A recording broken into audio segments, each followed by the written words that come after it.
I'm going to teach you how you can also lose 20 pounds in less than 3 months. I did this last year in 2025, where I went from 196 pounds all the way down to about 176 pounds, 176.8 to be exact. I didn't do calorie counting, strict meal plans. I didn't live in the gym like a gym rat. I just did a sustainable method because I wanted to see, is it really possible for me to work out less and just kind of be a little bit more smart with my lifestyle choices and still lose 20 pounds. So let's get right into it. So for the workout split that I did Monday, Wednesday, Friday, kind of Saturday-ish as much as I could. But the mindset that you want to switch to actually with this is to make sure that you work out 3 times per week. If you're super busy, then this might mean that you have to work out on Saturday, Sunday, so you don't have like a really big time constraint, and maybe find one time during the week that you actually get another workout in. Now, you don't want your workouts to be too far spaced apart, and you don't want them too clamped together because recovery is also a thing. Since you're only going to be working out about 3 times per week, if you go Monday, Tuesday, Wednesday, you're going to be really sore Thursday and Friday. And then also by the time Saturday and Sunday comes, your muscles they're going to be ready for action. And if you're not capitalizing off of all that energy that you have, then you're not going to get the best results in the same time frame. Could it work? It could, but it's about being optimal with this strategy here.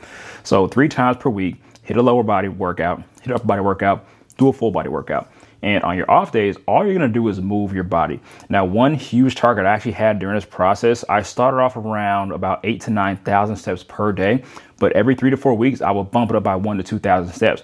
In the end, like the last 3 weeks, I was getting upwards of like 12,000, sometimes even 13,000 steps on average per week. That was like my last 2 or 3 weeks during this process. So there is going to be a lot more movement as well.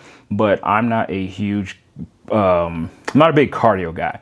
I'm getting more into it now as I'm making this video. I'm trying to, change my ways a little bit. But my mindset back then was I just want to go outside, get some sunlight, take a walk after I eat my breakfast, take a walk after lunch. If I can, take a walk after dinner. And like, that's it. That's how I wanted to get my steps in. And you just want to make sure that you're building a lifestyle that is sustainable. I didn't want me losing 20 pounds and keeping it off to be where I had to get on the treadmill every single day or stair climb or something like that. I had to be in the gym 4 or 5 times a week. This is why I set my movement plan like this. But in order to have a movement plan that works in this way, you have to be really dialed into your nutrition. But I'm going to tell you how. Nutrition is key, but how you go about your nutrition is even key. So don't go cold turkey. That's the number one thing. I used to be that kid when I was in my young 20s where I would just cut everything out cold turkey. Like, yeah, I'm just disciplined, bravado. But long term, that doesn't work, because what you start doing is you start developing an all or nothing mindset. You start to lack the ability to actually practice balance. It got so bad to the point where, like, I'm hanging out with friends, right? Maybe we're leaving like a nightclub, and I literally go in my car. Everybody's at Zaxby's getting food or whatever, wing spot or taco spot, food truck. And I would literally go in my car and I would pull out Tupperware and I'd have meal prep, and everybody's looking at me so weird. It's socially awkward, right? And it's just like, you could argue, well, they're not locked in, they don't have goals, but like, let's be real. You're not trying to pull out a food scale and you're on a first date. Like, it's just weird. So don't go cold turkey, because you want to also be practicing balance. So let me show you my process. What I like to do first when it comes to nutrition is first I add, I don't subtract. So if it's Tuesday and I'm buying a pizza on a Tuesday or a taco on a Tuesday, whatever, heck, if I'm having a margarita on a Tuesday, then what I'll do is I will still allow myself to have those things. But the only thing is, I have to check off the healthy box. Did I work out today? Did I get my steps in today? And did I hit like a certain amount of protein, or did I hit a certain amount of healthy meals, fruit intake, vegetables, so on and so forth? As long as I've done all those things and then I'm really craving that thing, then hey, I'll dive in. But that's only for my first month. As I get closer to like week 5 and up, month 2, then I get to the point where it's like, okay, even though it's Tuesday, even though I've done all these healthy things, right? It still is Tuesday, and I need to get a little bit more dialed in. So I'm going to push that off to maybe Thursday, maybe Friday, Saturday, something like that. And I have my indulgences right there. And so what this allows you to do is to start making trade-offs, start making better sacrifices, more intentional sacrifices, and not to the point where it's like you're demonizing food. Like, I'm probably one of those rare trainers, nutrition coaches that you'll find. I'll be like, hey, coach, I messed up my diet on Sunday. I'm like, dang, what did you have? You didn't bring me none? Like, I'm real chill about it, because on a long enough time horizon, what you're going to realize is your weight loss, fat loss journey, it's less than a year, or it might be 2 years or less. but you have a lifetime to maintain and really just enjoy life. So as long as you're doing the things you need to do, you don't have to subtract so much stuff from your lifestyle just going up front. You need to start adding to your lifestyle. Now, nutrition wise, what I do like to do after week 4 is I really want to make sure that I'm hitting my protein marker. You can start from day 1, but if you're completely new to this, I probably wouldn't recommend it. Just do the add healthy things to your lifestyle versus subtracting and being so anal about everything. But after you start month 2, you definitely want to track your protein. For beginners, 0.7 grams per pound of body weight. Now, if you're more advanced, what you want to do is you want to go for 1 gram per pound of lean body mass. So right now I'm sitting at around 185 pounds. My lean mass per my scale, my lean mass on there is about 150 or so grams, not grams, 150 so pounds of fat-free mass, lean mass. And so that means I'm going to go for at least 150 grams of protein. That's all you got to do. Now, when I lost these 20 pounds, that's actually all I counted. I didn't look at my carbs. I didn't look at the fat intake. All I knew was, hey, it's leg day or it's a full body day. I'm going to have a little bit more carbs. Hey, I did upper body day. Although I burnt a little bit less calories on my upper body day, I might have like an extra piece of fruit or something like that, right? And then on my off days, I just don't pig out. And I keep it super simple. When I'm hitting my protein goals and my food goals and nutrition, typically I'm eating 4 times per day. If I'm really hungry, it might be a 5th, which is like a little snack.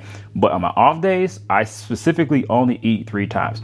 Even on my cheat meal days, I only specifically eat 3 times, sometimes even 2 times. Because if I'm having a cheat meal day, then I'm probably gonna have more calories, but I still want to kind of be somewhat mindful of what I'm eating. And I just kind of go off of how I feel, which brings to my next thing is the cheat days and the weekends. So can you have alcohol? Can you cheat? When I started this process of losing these 20 pounds less than 3 months, well, actually I wasn't drinking, but at week 6, my drinking thing was actually my stint of not drinking was actually done. I did 102 days and I still had 6 weeks left in my process. And I was like, well, I guess I'm just going to see if it works. Now, you need to drink responsibly, 1, but 2, which really should be number 1. I'm not saying you should drink, right? I'm just saying you need to be mindful of what is going into your body. Understand alcohol is a poison. If you are trying to lose fat and you've been struggling for a while, I would probably just keep the alcohol out for a long time, if not forever, while you go through this process, because you really need to learn your body. You need to learn your gut health. You need to learn better discipline and control. All right. But I did start drinking again during this process, but that wasn't like during the week or anything like that, because of course I had over 100 days without alcohol. So it was hitting me a little bit harder. So the amount that I actually had was a lot less. I also had cheat meals too, but how I do cheat meals is also how I do my entire mindset when it comes to nutrition. Add to your lifestyle before you subtract from your lifestyle. And so when I have a cheat day, I make sure I get up, I drink a lot of water. Actually this one right here, I drink this Stanley here, 30 fluid ounces. And then I'll go for a nice long walk. I'll come back in, I'll have some breakfast. It's like a Saturday or a Sunday. I'll come have some breakfast, high protein, at least 30 grams or more. And then I'll go out for a walk again, come back, I have my coffee black. And whether I want brunch, or I want something nice for lunch, or I want something for dinner, I make sure I still check off that healthy box for my cheat meal. I look like this. If you're gonna do something considered bad as far as your fat loss plan or your diet, your workouts, then you need to make sure that you do something good first, right? Add to your lifestyle before you subtract. It's going to save you a world of difference. And also remember, the food is going to be there when you get back. I promise you, it's going to be there when you get back. It's been there every weekend. That's how we got to the point here where we actually need to lose some fat. Don't pig out when you eat. You can bring leftovers home. If you don't bring leftovers home, then order a smaller portion of whatever you're going to get, so you can just leave it there. But it's too much of this. Like, we get this thing where we eat the food and we feel like we're not going to see it again. We stuff ourselves.